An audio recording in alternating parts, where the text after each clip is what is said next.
আমি কি দেখতেছি ক্ষেতের আল কাটতেছে কেরা একটা কুদাল ওটা না শুভ শান্ত করে ক্ষেত এই ক্ষেত নিয়ে ওগরে সবসময় ঝগড়া লাগেই থাকে না না এই খবর তো শুভ শান্তকে দেওয়ার লাগবে এখনই শুভ শুভ শান্ত তোরা কই তাড়াতাড়ি আয় তুই আমার প্রত্যেকদিন ক্ষেতের আল কাটস কে? ও আমি আলগাড়ি আর তুমি বয়ে থাও। শুভ শান্ত তোরা কই তাড়াতাড়ি এদিকে আয় মেজাজ কিন্তু গরম হয়ে যাবো, শান্ত হবো। তোমার গরম হইতাছে আমার গরম হইতাছে।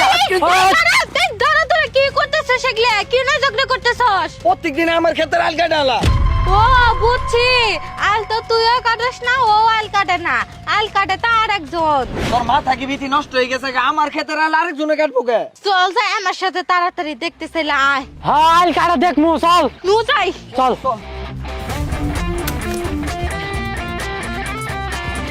এনে খারাপ ওই যে দেখ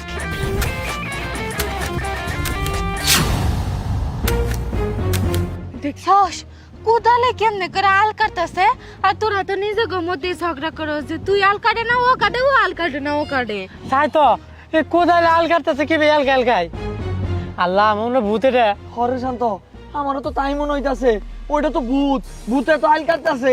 আর প্রত্যেকদিন তুই আর আমি এই আল কাটা নিয়ে ক্যাচ করি খালি, কিন্তু এই কোদালে একলা একলা করে কেমনে আল কাটতেছে? কেমনে আল কাটে দেখবার চাস খাড়া দেখাইতেছি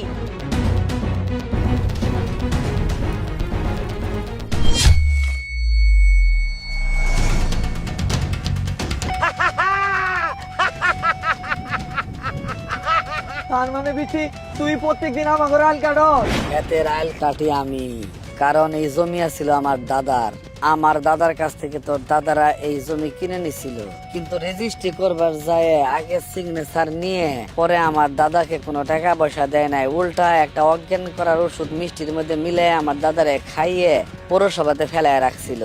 আমার দাদা ওই কষ্টে মারা গেছে। ওই দিন থেকে প্রতিজ্ঞা করছে, দাদার আত্মা আমার মধ্যে ভর করছে, এই জমি আমি ছাড়বো না। দেখ বিচি, ভুল তো করছে আমার দাদা। আমার দাদার ভুল যদি তুই আমার রূপে ভালাস তাহলে তো এটা হইলো না। আমার দাদা ভুল করছে, এই জমি দেয় নাই, আমরা এই জমি তোরে দিয়ে দিব। তারপরেও তুই এত বড় ক্ষতি আমার ঘরে করিস না, আমার ঘরে এবার মতো মাফ করে দেবি তুই। ঠিক আছে তোরা যেহেতু তগরে ভুল বুঝতে পারছস আমি আর তগরে কোনো ক্ষতি করবো না শান্ত, শান্ত, জীবন থাকতে চল পালাই। তবে আমি আমার দাদাকে মেলা মেলা ধন্যবাদ জানাই, ওনার জন্য আমি আজকে এই জমিটুকু পাইলাম, না হইলে তো আমরা গরিবই থাকতাম। যা তগরে সাইরা দিলাম, তোরা তগো মতো থাক।